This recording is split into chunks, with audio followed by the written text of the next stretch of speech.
Yes, hello and welcome along to episode 313 of the Total Saints podcast, your home for all things Southampton Football Club. A huge thank you to our TSP Patreon community because we couldn't make the show each week without your support. And as always, we're live streaming this episode on Facebook, X, Twitch, Instagram, and also on our YouTube channel. So coming up this week on the podcast, if you're keeping count, we've now lost 9 home games in a row in the Premier League by an aggregate score of 31-6.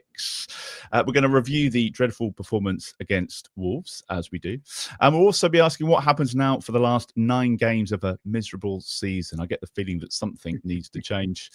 My name is Martin Starke, and joining me this week are Glen de la Cour, who is writer of the blog League One -10. No Steve or Alfie this week. I think they're on a spa weekend together, although I may have got that wrong. So Liam Dempsey joins us. He's a TSP patron and host of a podcast called Saints Network. We'll have more on that in just a minute. And George Rees-Julian is Southampton reporter at the Daily Echo. So let's get started. We've got to start with the manager again, I fear, because that's all that everybody seemed to be talking about when they were leaving the ground yesterday. Glenn, I'm going to start with you this week. He's now lost 11 of 12 games. No surprise there necessarily, but he is, for my money, he's now starting to fuel a bit of a toxic environment. And the fans turned against him yesterday, finally. It's not good. Did you pull the trigger? No, it's not. Well, I said 3 or 4 weeks ago, should have pulled the trigger. There's nothing coming from him that is making that admittedly ragtag collection of players any better. There's doesn't seem to be any patterns. He blatantly and almost willfully refuses to do the obvious things. And you know, said it last week, going into a game against Wolves at home with no striker. No real idea of how to get from one end of the pitch to the other and have a shot. The substitutions, it's just garbage, and he totally deserved everything that rained down on him from the from the crowd yesterday. It's kind of tedious. It's so tedious. Yesterday, the pain started in the car. You look at the list, sat in the car, and you hear the list of names, and it's just like, oh, what are we doing? Has he abandoned the back four? What's he doing? Is he, there's no forward on the pitch. So even though our forwards aren't very good, what's that going to mean? So basically, the one winnable kind of home game we've got, he sets up for a 0-0 draw, which is what, to be fair, is what Alfie kind of predicted he'd do last week. But I kind of refused that anyone could be that dumb. But here we are. He sets up for a 0-0. We let in a goal from their first attack, and there's just nothing there. Makes a bewildering substitution at half-time, which I'm sure we'll get onto. And I just don't see the point in him being there. 17 points behind. What's it? 9 games left. So, I mean, you could maybe argue for keeping him for the next couple of weeks until it's confirmed. But there really is nothing. I just don't see what he's doing. Chucking Jack Stevens on for 5 minutes up front, you can see how impressed Stevens looked with that. It just seems to be absolutely alienating everyone. It's another Ruben Sellers appointment, I'm afraid, where we've just appointed a guy who refuses to learn, refuses to do the obvious things, and it's just getting worse and worse. And the sooner he's gone, the better, to be honest. Yeah. Liam, welcome back. I know you've got your own podcast coming up a little bit later on tonight. We'll chat more about that before we finish. Just in terms of the manager and the sorry state we're in, they're over 2.5 weeks. Well, it's 2.5 weeks, I think, now until we play again. So surely now has got to be the time to do something. Otherwise, we've got another 9 more games of this. Yeah, we spoke about this on our show previously, and I think this is probably echoed by the crowd yesterday, as Glenn sort of alluded to a little bit. But if we're going to make a change in managerial, position, now is definitely the time to do it, because and I don't think you bring in another manager right now either, right? You put Rusk in charge as an interim. I think the fan base accepts that whatever happens for the rest of the season is probably not Rusk's fault, because, you know, two different managers with the same group of players, a third one is not going to make a massive difference. You could put Pep Guardiola in charge of this lot and you're probably not getting much of a result out of them, unfortunately. Their heads are down, the effort's gone, the energy's low, there's no passion, there's no drive. Rugby was on yesterday, and it also, sorry, George, also sucks to be a Welsh fan right now. But at least they're trying. At least you watch that game and they're getting battered by England, but they're throwing themselves into tackles, they're fighting hard, they're playing hard. Saints players just aren't doing that. I think for me, I am shocked and probably slightly annoyed that we didn't see the corner flag last night and an announcement from the club. So, you know, I legitimately, genuinely felt after we left the stadium that by the time I went to bed last night, we'd see a statement from the club having already removed him. It's starting to get a little toxic at St Mary's, and it's not the first time that's happened this season. And it wasn't quite as bad as it was just before Russell's departure after the Tottenham defeat. But it's not great. You can feel people's frustrations. And Glen was exactly spot on what he said. I was up at Liverpool. I went to Liverpool, and we saw the lineup, and we had a little glimmer of hope because he'd finally changed the formation. And my brother alluded to, he used a kind of a metaphor. He was saying it's like he'd been trying to make a cake with the same recipe for weeks and it hadn't worked. And then last week he changed the recipe and it looked better and the cake tasted a bit nicer. And then this week he went back to the same recipe again. And I don't think anyone really truly understands why. And we had people in the fan zone going, well, maybe Sugawara's playing right midfield, and I'm just trying to justify the 11 names on the team sheet. And that's not a great start, to be fair. I thought Grumback had a great game last week. He looked pretty fiery for the first. And I know he's not fit enough to play the whole game, but he put a load of effort in and got dropped. And he got dropped for Sugawara, who gave that penalty away at the end of the game as well. I think fan base is just completely. I haven't got a word for what we see on that team sheet and go, well, what's he did? Like, people are just so flabbergasted by what he's putting out there. And I think if you look at the rest of the games we've got this season, with 9 remaining, Wolves is one of those games where we should have been going out there and doing everything we can to secure 3 points. We should have thrown the kitchen sink at them. And if you throw the kitchen sink at them and you lose 2-0 or 2-1, you threw the kitchen sink at them. But we set up with a false 9 who has happened to be, because it was Fernandez who, as far as I can tell, because no one can really understand fully what's going on the pitch, who was sat in that false 9 position. And then he took him off at half-time and threw him under the bus in the presser as well. Now, he's been probably our most consistent and best player all season. Throwing him under the bus there was for me personally, that's unforgivable. It's disgusting, and that in itself is. But you know, I put this out on Twitter yesterday. Forget the rest of the season so far. Forget everything you've seen under Ivan Juric. To go out against 4th from bottom as bottom of the table with 9 points, with a 5-5 formation, a false 9, no striker. It's unforgivable. I mean, that's grounds for sacking as far as I'm concerned on its own, let alone what's come before this. Yeah, we'll get into the game, as you say, in just a moment. George, once the fans are turned, there's really no way back, is there? We've seen it with Ralph. We saw it with, I mean, Nathan Jones is a one-off, really, but we saw it with Russell Martin as well. And rumours that he's lost the players. I would say that they're certainly not bought into his way of playing, just on the performances I see every week. But once the fans have turned against you, then you're on a really slippery slope. Yeah, I know this is a point that Alfie made a lot when they did make the decision to bring him in. He was always going to have a difficult time almost lasting until next season because they wanted to make him as an appointment to go into the Championship. And Southampton didn't look like a team who were going to be able to survive with the same manager going into the Championship. But they've been even worse than I think anyone could imagine. That the amount of times where it feels like they've maybe started to do a little bit better. Under the Liverpool game was the most recent one. And then they go into the next one and they look really bad. I think the first 10, 15 minutes, they looked all right, but they can do that as many times as they want this season, but it doesn't actually matter how they start games. It always matters how they end games, and there's a reason they've won just 2. If Kamaldeen Sulemana puts that chance in, maybe it looks a bit different for 10 minutes, but you never back them to score more than 1 in a game, and you never back them to keep a clean sheet. And I'm sure we'll come on to Armel Bella-Kotchap's defending, but I mean, if you're gonna throw away a decent start to a game, that's probably one way of doing it, isn't it? Yeah, absolutely shocking. Just final bit on the manager then, Glenn. Is there a reason? Do you think they're sticking with him just to take the hit for the rest of the season? Or do you think part of it is they don't want to admit that they've made another catastrophic mistake? Is there a bit of that? I don't know. I mean, I don't know how Sport Republic think. I mean, Uric was one on the list 2 years ago, which Ankerson compiled when we got Nathan Jones. So he was further down the list than Nathan Jones. So read into that what you will.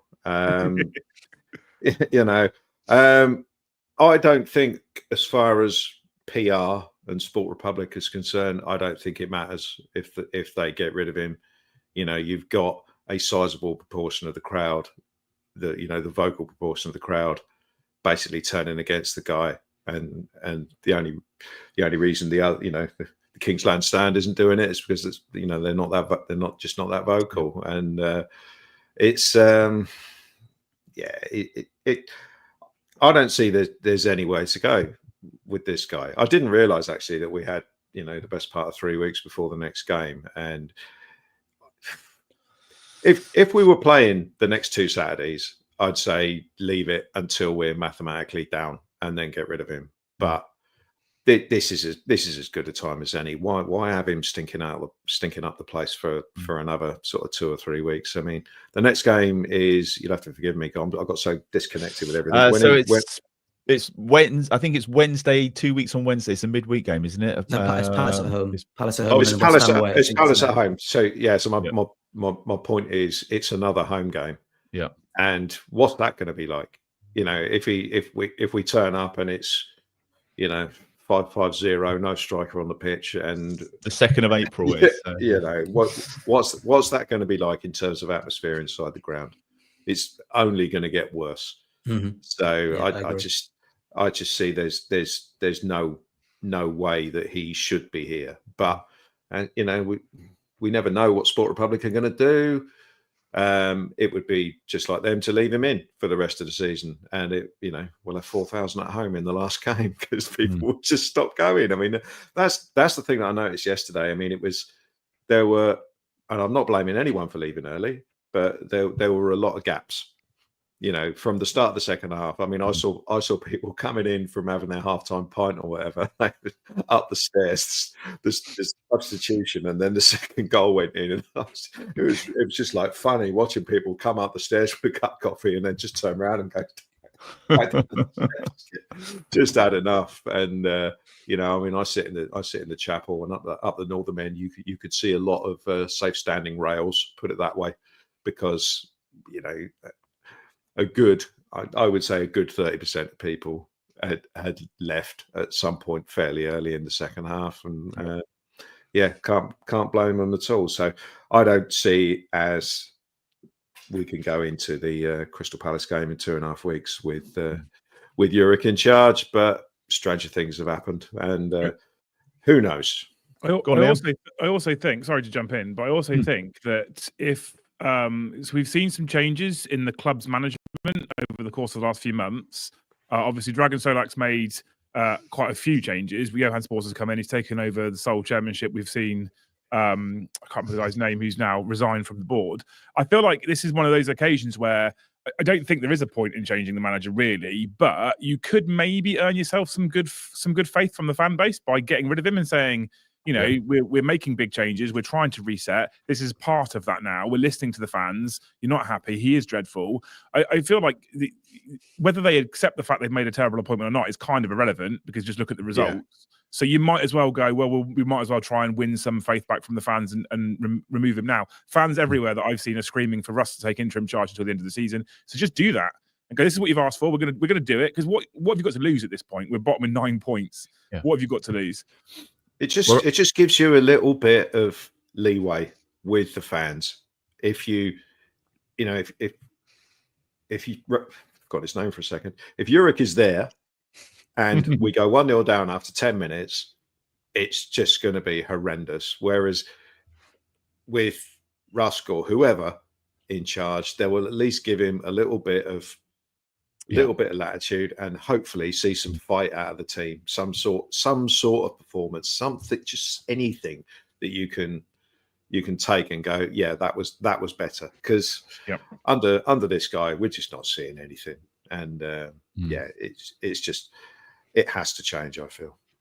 Is there any financial implications, George? I assume that he's on an 18-month contract, wasn't it? There was that talk about potentially a break at the end of the summer, and we're not sure whether that was actually a thing or not. But either way, whether it's now or whether it's in the summer, they're just going to have to give him a year's money and off he pops. Yeah, I think that's the interesting point, isn't it? Because none of us expect him to still be there next season. If he was, then that's almost really a PR disaster for them, because no one wants him to be there. And he may be able to do something in the Championship, because if you sort of look at the teams who are in the playoffs now, you'd expect Southampton to be able to outperform them next season. But they went for Ivan Juric because they didn't have to pay compensation. So that's a suggestion of sort of how much money they've got to change managers and stuff like that. I don't really know how it works if you then go give Simon Rusk the interim job until the end of the season. Is he allowed to go and ask for more money? You'd imagine he is. His role will be much more. He'll be having to do more every single day, but he's already at the club. So I don't particularly know how those managerial contracts work. So but it's quite clear if they're going to give it to anyone, it probably will be Simon Rusk. And I do like him from the interactions I've had with him, but he will set up, much like Juric, we kind of thought he was doing on the game on Saturday, but Simon Rusk will set up to draw every game 0-0, and Southampton need to get those 3 points to beat Derby's record, and you probably back him to have more of a chance of doing that than you would even Juric at this stage. Someone did say to me, there's no way they'd change the manager because then we'd be a laughing stock. And I kind of thought, like, well, that ship's already sailed quite a while ago. It feels like we've got nothing to lose now, have we? So let's talk about the Wolves game then, because as we said last week, this was a chance to get some points on the board and at the very least see a decent performance from the team. Last time you were on, Liam, you were just crying out for a decent performance from the team. And unfortunately, this wasn't it. No, I mean, I was at Liverpool last week. I was obviously at St Mary's yesterday for Wolves, and I felt like Liverpool, we started quite well. We looked better. A lot of this I put down to the formation changes in general, but we saw a bit of bite. We saw a bit of fight. I felt like, despite perhaps not quite having the quality, people like Will Smallbone were running around the middle of the park and actually giving it some effort. Grombeck was chasing balls constantly, and it's what I've asked for. It's all I've really wanted. And we did what Saints do. We kind of turned up against top of the league and really put some effort in and went for it, despite the fact that it was probably close to an unwinnable game. And we come up against the only other team I think we've got to face in the bottom 4 or 5 this season is now Leicester, isn't it? We come up against Wolves, which is a winner. I think is a winnable game. I honestly think is a winnable game against Wolves, despite the way we performed this season. They haven't looked great. They're terrible. Sorry, yeah, they're terrible. They're really bad. And statistically, they hadn't won a game this season without Matthias Cunha. So the stars aligned for us to get something from this. And we did come out and we looked okay. I don't want to say good, because I don't think we looked good, but we looked okay. We had a couple of chances we've already spoke about. There's one that got whipped in early for Sulemana, which he should have really put away. I felt like he was kind of back to his original self today. Now the transfer window's closed, he's back to being a bit garbage again and no real final products, probably because no one can buy him until the summer. Then we might see him get good again. But he didn't really have any final products. He kept tripping over the ball, tripping over himself. Dibbling, I mean, he looked like he was already sizing up his Tottenham shirt. It looked like he wasn't interested in playing for the club anymore, to be honest with you. They were two standouts for me. There's a couple that sort of ran around a bit for the first 20, 30 minutes, but we did again what we've done all season. Concede a goal, heads to the floor, arms up in the air, everyone looks annoyed with each other. And then that is kind of the writers on the wall at that point, to be honest with you. And there was occasion we scored, obviously, towards the end of the game. I'll be honest, I'll be straight up, I was annoyed at the club because the goal went in and all the music started. And I was like, why? We're still 2-1 down against 4th from bottom of the league. I don't think we should be celebrating this just yet, because at the moment we're still losing. They did grab the ball, run back to the centre spot. There's a moment later we lost the ball. I think it was Cam Archer lost the ball, and then there's just a couple of people jogging back, and I'm like, you could get a point out of this. Yeah. Just you come on as a substitute as well. Just run for me. Just put some effort in, and they just weren't really bothered. So I think we've seen glimpses of some effort since we last spoke. Not enough for me, to be honest with you. And there was a relatively consistent weak chant from the Northern men that was, "You're not fit to wear the shirt." And I think a lot of fans are probably in agreement with that at the moment for most of that squad, with the exceptions mostly of Ramsdale and Fernandez, who was taken off at half-time for reasons I just can't comprehend, to be honest with you. Yeah, well, let's get onto that one in just a second. George, I know he was asked about the tactical change after the game, and kind of sort of justified it with, well, we looked, as Liam said, we started the game okay and we looked right for 20 minutes. Yeah, I wasn't actually surprised they switched back to the 3 because it's what every single team does when they play against someone who plays that sort of 3-4-3 system, which is what Wolves do. So when it happened, I wasn't particularly surprised about it. But then to sort of explain it as that being the reason that they looked all right and then they were terrible doesn't sort of really explain it. If he come out and said, no, we did it because that's what everyone does against these sort of systems, then that probably is the more honest reason for me.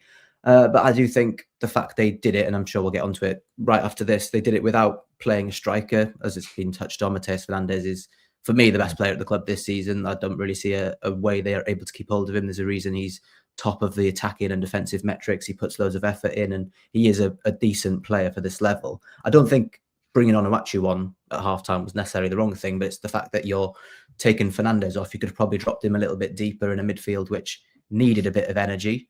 Really, they need energy anywhere on the pitch, right? If you take the one person off who runs around a lot, then you're left with 11 players, discounting the goalkeeper, 10 players who don't really run around enough. And when you're already 1-0 down, then quickly 2-0, then it becomes a bit of a nothing game. You only have to go long then to Paul Amo-Ameyaw, which is what they wanted to do when they brought him on. But they just sort of set themselves up to sort of just walk around in the second half when they bring Fernandes off. And as a fan, I can see why people decided, you know what, I'm just going to go home. The Fernandes thing, Glenn, just absolutely baffled me. And I think Liam mentioned it. Not only taking him off playing him out of position, taking him off at half time, and then chucking him under the bus post match, which he has a habit of doing. He didn't deserve that yesterday. No, he didn't. I mean, so he picks him as a false 9. Let's call it that. Now, in recent history, the club that played the false 9 the best was Liverpool, and they had Bobby Firmino in that role. And the reason it worked is because he came deep, and Salah and Mane, as it was at the time, ran beyond. And that was how, and they ran sort of from out wide to infield, and that was how they, scored 100 goals a season or whatever. So that's the way it works. So Fernandes was set up as the false 9, not really his position. He comes deep to receive the ball. He turns around, and neither Dibbling because it's not his game to run in behind. That's not what he's about at all. And Sulemana, who didn't have any sort of game yesterday. Do you remember those? Do you remember those shoes? About 10 years ago, there was a very popular shoe that had roller skates sort of in the heel. Heelys. Heelys. Heelys. Sulemana was wearing a pair of them yesterday. It's just just fell on his ass every time he tried to do anything. He does absolute garbage. So he's not running in behind. Dibbling's not running in behind. There was one bit at the end of the first half where Fernandes got the ball on the halfway line. There was a few Wolves players committed, in front of the ball. He turned round, and then he realised that he was the furthest forward. And so he basically had to try and hold on to the ball, 2 centre-halves snapping at him. He eventually lost the ball. So you set him out there to fail, and then almost made him responsible for the reason it failed, when the problem was no one was running. No one was running. And it's just crazy. And it's a double down on it as almost a way of explaining, it's almost a way of excusing the stupid idea to play that way anyway. It's just crazy. And yeah, I mean, a lot of our players have deserved to get thrown under the bus at various times this season. And when it happens, sometimes you go, oh yeah, well, whoever deserved, Jack Stevens, when he got sent off for pulling the guy's hair, it gets thrown under the bus a little bit, and you think, yeah, okay, well, he deserved that. That's fine. But, Fernandes was almost doing the manager a favour by playing out of position, and he was let down by the other players around him. So, I mean, he could have taken both Sulemana and Dibbling off at half time. Though, to be fair, Dibbling actually woke up a bit second half. Yeah, I think so as well.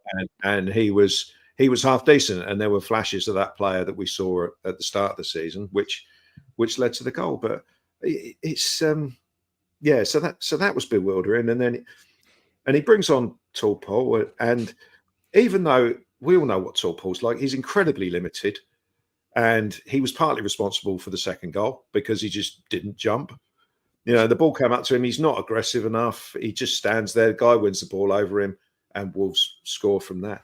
But actually having a forward on the pitch makes the Wolves defenders actually concentrate a little bit more. Those two Wolves centre-backs were terrible. Did you see him trying to knock the ball around? Absolutely woeful. In the first half, when they were under no pressure at all. And just in the second half, just having a player there, even though it's him, it just means that, A, we've got someone to pass the ball to forwards, and B, the defenders have got to do something. So I was pleased, even though it was a tap in off the post. Again, in the first half, if Dibling had hit the post with that shot, there would have been no one there. Actually, you make a good point. Yeah. He scored. Like I say, he's not brilliant. He's not the Messiah. Whatever. Having a player following he scored 2 out of his 3 goals this year, following in shots that other people have had, and just being in the box. I can't believe we're talking about this in 2025 when football's supposed to be technical, but we just don't do the basics, the obvious things. We don't have midfielders who can run. Wolves won that game because they, I don't know their names because Wolves have got so many Portuguese players. I get confused. number seven and number 8 in the centre of midfield for Wolves. Yeah, all energy. And we've got Leslie who can play for 60 minutes and then he's knackered. And we've got Joe Aribo, who was garbage and just walking around the whole game. Terrible game from him. And we bring Flynn Downs on for the last 10 minutes, and suddenly we've got a midfielder who can run. And it's just so obvious, like having a striker is obvious. Having midfielders who can run is obvious. But he doesn't, his system relies on the midfield energy. We were saying that from the moment he arrived. We've only got 2 players who can play that way, but I don't think he's ever played Downs and Ugochukwu together. He might have done against that game, West Ham, the game when we were actually relatively promising and we only lost 1-0. But he just won't do the obvious things, and it's just awful. It was awful, and he deserved everything he got. I mean, you don't know what you're doing. I mean, Let's be about the crowd booing as well. I mean, they weren't booing Amo-Ameyaw coming on. They were booing Fernandez coming off. Yeah. And they weren't booing Jack Stevens necessarily when he came on. They were booing the fact that they thought, okay, he's taken someone off and bringing on a defender. Mm-hmm. We're 1-0 down. I don't think anyone realised that they're going to put Jack Stevens up front. I know I said it earlier. He looks so pissed off. Stevens just, lumbering around up front, chasing balls at throat height, and it's just, I don't blame him for that at all. So yeah, not great. Let's talk about the goals, Liam. They were terrible goals to give away. Was that Bella Kotchap's worst game for you? That was terrible. That first one. I controversially don't think he had a horrific game on the whole, but that mistake to let that man go was a horrific mistake. So, and I think often what we do when we judge a player's performance is we'll judge it on their best or worst moment. I think if we judge his whole game on that one moment, it's a little harsh. I don't think he was dreadful. I think it's obvious with Bella Kotchap that he hasn't got the minutes in over the course of the last 2 years. I mean, he's only sort of really featured in the last 3 or 4 games. But that being said, which is his fault, by the way, isn't it? Because of course, absolutely, he didn't want to play for the under-21s, so he's part of this problem as well.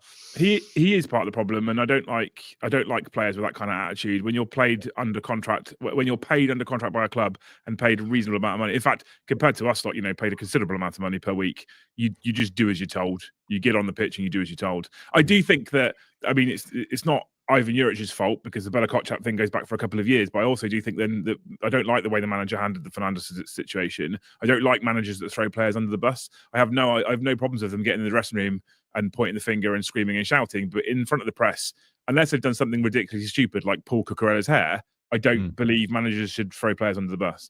But Bella Kotchap has sort of worked his way back. I didn't like the reception he got when he did come back because he was treated like he was the Messiah when he was brought on 3-4 games ago.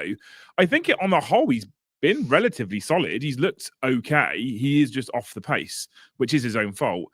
That being said, I think losing the man the way he lost that man for what was essentially a free header was relatively inexcusable. But I also think, and I don't like to criticise him, I also think Ramsdale could have done better with that as well. He probably could and should have stopped that one, to be honest with you. So it was a weak goal to concede. And then when you look at the second goal they scored, the one of the things we just don't do and haven't done all season is the transition from defense to attack. We just don't have the transition. We can't win the ball with our back four and then have it in their 18-yard box within 30 seconds. It's nigh on impossible for Saints. We seem to take 20 steps forward and go, oh, nope, hang on, I'm going to get a nosebleed. I need to turn around and look at my defence just to feel a bit more comfortable because I'm too far away from home. Their transition was fast. And by the time that ball got to the outside of the box, they have 4 or 5 players in an attacking position. And, Taylor Harwood-Bellis tried to shepherd him and he just gets a shot off and it tucks it in the bottom corner. They're both quite weak goals to concede, to be honest with you, against a team that, Glen's right, they didn't look very good. They looked awful. And I think that, we should have been pinning them in. I think you play Sulemana. If you're going to play someone as a false nine, you play Sulemana as a false 9. You want Fernandez, Dibbling and Lallana behind them, and you just want to feed through balls all day to the man who's supposedly one of the fastest players in the Premier League and just let him run onto them constantly. But we didn't do that, and we conceded what I think was 2 very weak goals, and I don't think we really looked dangerous. Dibbling pulled that shot out of sort of nowhere. And again, Glen's right. I don't want to, massage his ego too much, but Glen's right. Just having Paul in the box made a difference because you had a striker there doing a striker thing. And who knew that, having a striker up front is more likely to get you more goals. I didn't think I'd need to say that to a Premier League manager, but if you have a striker on a pitch, you might score some more goals. It's an odd. Just picking up on the defending thing, there were.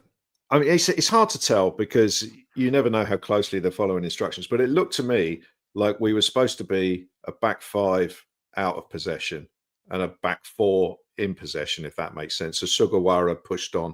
And I think this is a problem with trying to make basic players do complicated things. And I'm not excusing Bella Kotchap for losing his man at all. But I do think sometimes you've only got to have a second of doubt and think, oh, are we in a back 3 at the moment or are we in a back 4? Should I be marking that man? Should Harwood-Bellis be marking that man? You've only got to switch off for a second and not know what you're doing. Yep. And that sort of thing happens. So it comes down to, again, do the obvious things, do the basics. As we said, I get bored saying this. Play with the back 4. Everyone knows their responsibilities within a back 4. You defend your area. If a man comes in, you pick him up. It's just stop trying to make things too bloody complicated when you haven't got players capable of doing it. We've done it all season. We're bottom of the league for a reason. And the reason is our players aren't good enough to make it work. And so that's the only thing I'd say about the defending. And the second goal, it starts with Amo-Ameyaw not jumping for a ball. It's because I think he thinks sometimes he's just got to stand there because he's so big. And it's just not aggressive enough. If he was aggressive, he'd be a handful. But he just seems like this gentle giant fella, and it's just like he's almost frightened to. He doesn't get booked for battering people around, and he should do, given the size of him. He should be competing for every single ball. If you watched the Monday Night Football with Russell Martin on it, one of the big things he said, because I watched some of that with interest, was about how the physicality of the Premier League surprised him. And I think most of us that have watched this week in, week out have already worked that out, that we just don't have the physicality. We don't have the strength. We don't have the speed. We don't have the stamina. We don't have the power. We get brushed aside too easily. We get knocked off the ball too easily. And old tall Paul, who's 94 feet tall, he's one of the most dreadful players I've seen in the air in a long time. And yet he should be able to just reach up and touch the stadium roof. But he can't win anything in the air. He doesn't, and if he does, and games where he does win balls in the air, there are games where he's won a considerable amount in the air. He doesn't retain possession afterwards because he gets brushed off it too easily. What he does is he does actually. If you think about the goal he scored against Notts Forest, he does win balls in the air when there's no challenge. But as soon as there's any sort of challenge, he just kind of folds. Yeah. And that's not. You get that from Cameron Archer. He's exactly the same, but Cameron Archer's 5'6". And so you kind of expect it, but Amo-Ameyaw should be winning a lot more. But so him losing that header started the problem for the second goal. And there was an element of fortune about it because I don't know where our midfield was, probably nowhere, probably wandering about. But the ball ended up with Strand Larsen, and his shot. It does kind of take a deflection and go in the only place in the goal where Ramsdale can't reach it. So there's an element of fortune about their second goal. But again, we it's soft from our point of view, and we caused our own problems again. Just your thoughts on that, George. I mean, Ramsdale had a good week getting back in the England squad, but he certainly won't be too happy with that first goal, will he? And I wonder whether Jan Bednarek missing had a bit of an impact on that game yesterday, whether it's a different result if he plays. Yeah, just on Ramsdale, I think he's conceded 50 goals now, and he's definitely in and around that mark, which for a player who dropped down to Southampton to get back in the England squad, which he has done, in fairness to him, although they've got 4 goalkeepers in there, and that's just totally baffling, even as a Welshman. I don't quite understand why you put 4 goalkeepers in a squad. You can only use 1. So yeah, that's strange. On Jan Bednarek, I think he's one of those players who I see a lot of people are frustrated with him, and I understand what he's done previously at the club, but he is one of those players as well who does sort of bark a lot at the players around him, and sometimes that's maybe because of passion, sometimes it's maybe because he might have done something a little bit wrong and he's trying to put it on somebody else as well. Would the game have been different if he'd have been there? I'm not too sure, because he used Kyle Walker-Peters at right centre-back, and I know that's because he didn't have anyone. He had Nathan Wood on the bench, who is quite clear Ivan Juric doesn't really rate, but he sort of had Walker-Peters there to be a little bit more going forward, and we saw Walker-Peters get on the edge of the box, and I'm pretty sure he had one run from the left to the right and it got booed because he didn't even get a shot off. So that sort of sums Southampton up at the minute, and I don't even know if Jan Bednarek's going to be able to go away with Poland. Ivan Juric doesn't think he'll be able to play until Thursday. They've got a game on Friday, so would you want a player who's, when you haven't got many centre-backs, do you want someone going away on international duty when you've got to come back a week or so later and get some points, or at least get some clean sheets to have a bit of pride? I wouldn't really want him going away, but playing for your country is quite big, isn't it? So probably will go away, I imagine. Anything else on Wolves before we move on? No, it was Joe Aribo. Really. I'm told it was Joe Aribo's 100th game for Saints, which wow. I kind of for me, he's kind of symbolic of how far we've fallen in the last 3 years. He's not the worst player we've had, but you know, we recruited him at the start of the last relegation season, and he's more or less been a regular. You know, he's played quite a few games in all 3 of the seasons, and he's had some good games, but in the main, after 3 years, I think we're still saying that hasn't really been a great signing. Yeah. And if he's one that if he's here in the summer, we know he can do. Sorry, if he's here next season, we know he can do a job in the Championship at a reasonable level. But he's one of those that if he goes, I don't think I'll be crying myself to sleep about it. Put it that way. But I guess playing 100 games is a decent achievement. But I think he also illustrates the difference between the Scottish Premier League and the Premier League south of the border. And you know, he was decent in Scotland, and he was decent in the Championship, and I think that tells you all you need to know about that particular comparison. But he's had some good games this season, you know, and he's done better this season than he did last time in the Premier League. But yesterday he was absolutely dreadful, and not the best of performances to mark his 100th game. Well, it's interesting that that's his 100th game in 3 seasons, and we constantly talk about him as a player who we wouldn't mind not seeing on the pitch, and yet he's racked up that many games. That just shows how weak the squad is, I think, in general, that he's getting that much game time, despite being a player we're not that bothered by. When you consider the standard of player we had in the Premier League, with, you know, the likes of Oriol Romeu, going back a bit further, Morgan Schneiderlin, Victor Wanyama, and now we've got Joe Aribo playing in the centre of midfield. That kind of, you know, not wishing to be too harsh, but that's symbolic of how far the club have fallen with their recruitment. And that's all there is to say about that, really. I mean, even players like, you know, Jordi Clasie or someone like that, who didn't really hit the heights here, you'd have him, you know, all day. As a better option. All the debates and all the conversations, don't they? They start with sacking the manager, then it all comes back to recruitment in the end. I must just say hats off to Daniel Getliff, Robert Atkins, Jonathan Holloway, and Alex Sinfield. They all got 3 points in our Patreon's prediction league. Imagine predicting that score. But well done to them. And Ryan Manning was Player of the Week last week. That's the 2nd time this season for him. I'm not going to insult you by asking you to nominate anybody for Player of the Season, Player of the Week this week. week. So don't worry about that. We'll just scratch it off and we won't have one this week. There are some other things that I wanted to talk about. One of them is the new group technical director doing his first round of interviews this week, George. I know he's chatting to the radio, wasn't he? And you and Alfie went to speak to Johannes Spors. Everything I read, everything I heard seemed pretty positive. How was he? Yeah, I mean, he's still only in the job a couple of weeks. He's still sort of assessing everything. He's based at Staplewood, so he's mainly focused on Southampton, even though his title is as a group technical director. He'll still do little bits with Gostepe and Valenciennes, but he seemed like a very engaging person. I think Adam mentioned it to us when you walk away from the conversation. He feels like someone you kind of trust to run the club, and his track record is very good. I thought one thing that was quite interesting when I asked him about the recruitment, because he wants to go and sign young players, and it's quite interesting. That's something that Ivan Juric has complained about quite a lot, that their best players are your Tyler Dibblins, who are 18, 19, and Sulemanas and Fernandez, who are young 20s. And I think the core of the squad, the 25, 26, 27, 8-year-olds, they're the players who you also need to be at the level. And when you're constantly going out and signing young players, I feel like the cream's always taken off the top.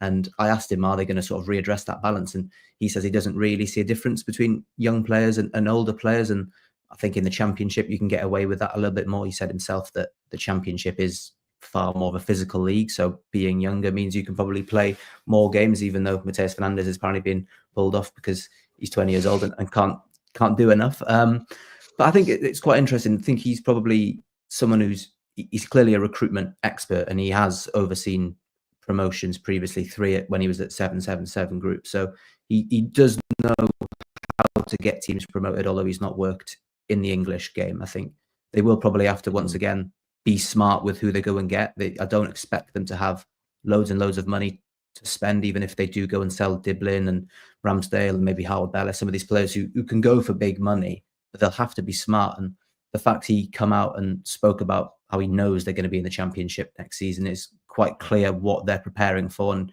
he's preparing to play a similar brand of football, whether Juric is there or not. So they clearly know what they're going after.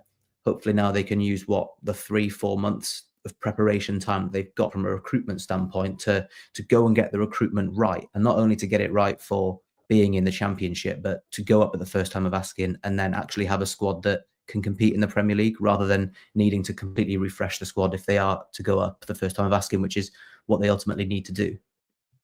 What did you make of it all, Glenn? I mean, I was, as a fan, you kind of go, well, this is good, but it is very much abandoning in the Jason Wilcox, Russell Martin stuff, isn't it? They're having a bit of a reset there, clearly. But you'd expect him to say all the kind of things he said, I guess. Yeah, and we've had guys like this come in, and the first interview is always, there's a few buzzwords in there, and it all sounds relatively impressive. But it's like judging a transfer window. You can't really. It's only a year down the line when you see what's actually been done. What the actual results are, that you can really say whether it's been a success or not. He did. I mean, I like the fact that he was taking ownership of the fact that we were going to be in the Championship, because that was a first. So obviously the planning for that has started already with that in mind. And I think it's important to know where you're going to be, and we're certainly going to know pretty early this year. Whereas last year, obviously, with the playoff final and all that, there was a very small window. We could have been in the Championship, in which case the finances would have been very, very different. Or and as it turns out, we went up. Whoopee, wasn't that good? But now. So we know where we're going to be next year. He knows where we're going to be, and he can plan for it. So, and he was talking about going straight up, which is, he wasn't talking about a 5-year plan to get back into the Premier League. So he's obviously been tasked with, making sure that we are competitive at the top end of the league. And I just said this before. I hope they go the whole way and really target automatic promotion, not just being in the hunt. To give yourself the best chance of surviving in the Premier League. If you're going to have a plan, have a 2-year plan, which is to, blast through the Championship and get promoted automatically, and then have a chance of staying up the following year, as George was saying. Build, have a squad that you can hopefully step up a damn sight better than some of the third-rate players we've got this time around. I mean, I get calling out individual players, but I mean, anyone who looked at our squad when we got promoted last year would have looked at, for example, James Bree and Ryan Manning and say, never ready for the Premier League, never in a million years. But here they are. They've both played numerous games at Premier League level, and you just can't afford to do that. But yeah, so there's he's obviously got a plan for a couple of years, but obviously you've got to get the first year right, and you can't take it for granted that you will. The young player comment to me is a little bit worrying, because we've been down that road before and that didn't work. Yep. So I do think you do have to have a smattering of senior players, and as Jules said, our senior players have they've really been most of the problem the last couple of years. Since we let the likes of Fraser Forster and Amo-Ameyaw go, and ultimately James Ward-Prowse left when we went down last time. There's not many players who are kind of over 25 who've made a big contribution to steering the ship. I mean, Bednarek's having a go this season, but it's not been fantastic from that point of view. So he didn't say anything controversial, but I hope that he's got his finger on the pulse regarding this manager, and he gets that sorted in the next couple of days. That's the big one, isn't it, Liam? He must have an idea about which manager he's going to bring in, and you'd think he's going to be the hardest working man in Southampton for the next few months. Yeah, so having caught up with a lot of the interview stuff that was done with Spurs, I was relatively impressed by what he said. That being said, it is going to be stuff that you say to the press, so you have to say the right things. You can't say certain things. There was questions that was asked of him though that he didn't necessarily answer completely. So, for example, he was asked about Juric being there next season, and he didn't skip the question, but it was kind of a not definitive answer. So, I think if we're honest, I think he's probably already got his eyes on his replacement. He was asked about Danny Roll down the Championship, and he said he knows Danny Roll, he's got a relationship with Danny Roll, and it's his job to keep an eye on talent across the whole of football, which is promising. There's lots of signs about potentially Danny Roll next season being the man in charge. I did like from Spurs that he was very keen to take on responsibility and accountability. Yeah. I think the club in general has lacked a lot of leadership this season, definitely on the pitch, but also a little bit off the pitch. There were occasions under Russell Martin where he threw certain people under the bus, on occasion even the fans, blaming them for a goal conceded in the game. I can't remember which one it was, when they sarcastically cheered a boot upfield.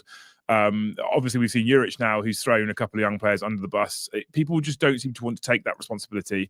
And the fact that Spurs, and again, he kind of has to say this in a press interview, but the fact that he sat there and said, it's my responsibility, I'm in charge now, I'll be running this club, it made me feel a little bit warmer inside at least. And if he does that, if he takes that responsibility, if he takes that accountability on, he's going to be busy. He's going to be very, very busy, because I think he's got to be ruthless with our current squad in the window, because I think we can't afford to just kind of get through with the Championship and maybe go up and then have the clear out. I think we need to set from now. And we can't afford the 5-year plan like Glen was talking about, because the way that the parachute payments work is that ours are essentially on pause because we got promoted again. So when we go down, we've only got 2 years of parachute payments from the Premier League. So we need to get this right. He's going to have to, I think, be ruthless. But I did like the fact that he was there saying, it's my responsibility now. I'm in charge, essentially. And I was kind of worried that he would have kind of more responsibility across the whole wider group. But I was quite pleased to hear that it looks like he's going to be primarily focused on Southampton. Well, that's the priority. It has to be, doesn't it? Surely that's where they've got the issues at the moment. Yeah. Well, Gostepe seems to be doing fine. Great for them. Not so much. The other big thing, of course, I mentioned there's no football for 2.5 weeks. That's not quite true. There is a game at St Mary's on Saturday, George. Saints versus Pompey, the women's game. They lost today, though, didn't they? And Pompey are going into this one on a bit of form, which is remarkable when you look at the table. Yeah, if you'd have asked me this question about a month ago, I'd have told you that no, Saints would win that regardless of how poorly they've been playing. But Pompey have won back-to-back games, their first 2 wins since being promoted. So they'll come into it with a bit of fire in their bellies. But Marianne Spacey-Cale's back in the dugout now, and narrow 2 under feet. But from looking at little bits about the game, I wasn't there. Doesn't sound like they created too many chances, but they were playing top of the league in Birmingham. So 2 under feet isn't too bad, all things considered. But I mean, they're hoping to get a lot of fans down at St Mary's for the game. It's 5:30 kickoff, so should be a decent occasion, but people want to go and they'll want to go and see a team winning a game at St Mary's, and the fact that that could be one of the rare chances to see a senior team win, because the 21s have played at St Mary's and they'll be playing against Blackburn, and they possibly could win a game, to be fair to them, because they are doing quite well, although they lost today. But yeah, I mean, the women's team, they're in a bit of a tricky position at the minute, because their season is just dead in the water. It's only really this game that really matters, because they're not going to go down. And okay, maybe Portsmouth, now they're starting to turn things around, could end up going above them if they manage to keep their run going. And that would be quite a damning indictment of how the season's ended for Saints women. But yeah, I think it's one of those where it's difficult to get too excited about them as a team. But a game against Portsmouth and a potential chance to beat Portsmouth ahead of probably 2 games against them next season, that's something at least to get behind. I just feel like we're setting ourselves up for a fall, Glenn, because I've seen a lot of publicity around this, and then I hadn't noticed until George mentioned it today about Pompey winning back-to-back games heading into the derby. Well, I watched the full 90 minutes of the league game at Fratton Park, and Saints won that 5-0. But it was, they were always the better side, and it was relatively, I think it was still only sort of like 1-0 on about. The goals were quite late, weren't they? Yeah, and then the roof fell in. Yeah, I mean, Saints looked the better side, but I don't think Saints have won in their last 6 or 7 games. So it's 8 in the league now since I think early November they beat Charlton 1-0. And we've highlighted it, a couple of times on here, how badly the season has kind of petered out, and today's result, narrow defeat, but again, it's another defeat, and that's not what. Given the intention of Saints at the start of the season to push for promotion, you shouldn't be on an 8-game non-winning run, and it's just not good enough, really. And I mean, I'm assuming that's the reason that Remy Allen is no longer there, and Marianne Spacey-Cole has to get it sorted. And I think I don't know who she reports to, but a home defeat against Portsmouth would not go down very well, I don't think, with anybody. And if they want to be taken seriously, they have to win games like this. So, anything else before we wrap up tonight? I know Liam, you're standing by. You got your podcast on the way, haven't you? We did delay it till 8:15, so we didn't clash, and I didn't have to do 2 shows at once. And I'm conscious that doing this on this camera on this particular show probably doesn't showcase the quality that we'd like to try and produce. But also, this is probably slightly smoother than a Saints game, so maybe the audience will be a little bit more forgiving, because it's a little more professional than we've seen all season. But I don't think I got anything. It's just I go to a lot of games. Like I said, I went to Liverpool. I was at Wolves. I went to Chelsea. I went to Man United. It's just went to Ipswich, and this is one of those rare. This last week was one of those rare occasions where I walked up to the stadium thinking we can actually get some points here, and now I am literally in the same place as I've seen so many other fans that are in both of our respective audiences, where I just want it to be the end of the season now. Mm-hmm. And the women's game on Saturday, if Pompey win that, it's just icing on the cake, isn't it? To be honest with you, it's got to a point where friends of mine who are Portsmouth fans are no longer deciding to ridicule out of basic sympathy, and that's bad. Yeah, I found that. Yeah. That's how far we've come. Wow. Yeah. All right. Okay. Well, good luck with your pods. Don't forget you can follow Total Saints Podcast. You'll find us on all the social media platforms. It's going to be a long couple of weeks, maybe. Who knows? We might see that statement this week. You can keep up to date with what we're doing. You can share all your thoughts. Copy us in. It's at Total Saints Pod. Check out the website as well. We've got a link on there to the merch store. Always new bits getting added in all the time. It's shop.totalsaints.co.uk for that. As I mentioned earlier, you'll also find us on Patreon. That's where you can support the podcast with your monthly contribution. Just visit patreon.com/Total Saints Podcast. Each of those tiers comes with its own perks, including some weekly shouts for patrons in our Francis Benali and our Mick Shannon tiers. So thank you to Dave Melton, Andy Hollis, Anthony Thompson, Gavin Ford, James Harron, Nikki Nicholson, Southampton NY, Drew Dyer and James Kibbe. They're all in our Francis Benali tier. Also thanks to Colt Baker, Dave Ernsberger, Nick Higginston, Phil Cook, Nick Reed, Paul Stewart, Phil Horstrup, Matt Hall, Mark Littlewood, Mike Etheridge, James Bobin, John Bevan, and of course Liam Dempsey in our Mick Shannon tier. Thank you as well to Paul Castle Associates and our friends at Steamtown Brewery for sponsoring TSP this season. Thank you, Glen. Thank you, Liam. Thanks to George as well for jumping on. Now, apparently we've set this live stream to immediately join Liam and Ashley over on the Saints Network. So you've got another pod on the way very soon. That's if we've done it properly. So apologies if we haven't set up the tech right. But they're going to be there just after 8 o'clock with another pod for you. Thank you for watching. Thank you for listening. No podcast for us next week, but we will see you back here on Sunday, the 30th of March at 7 o'clock.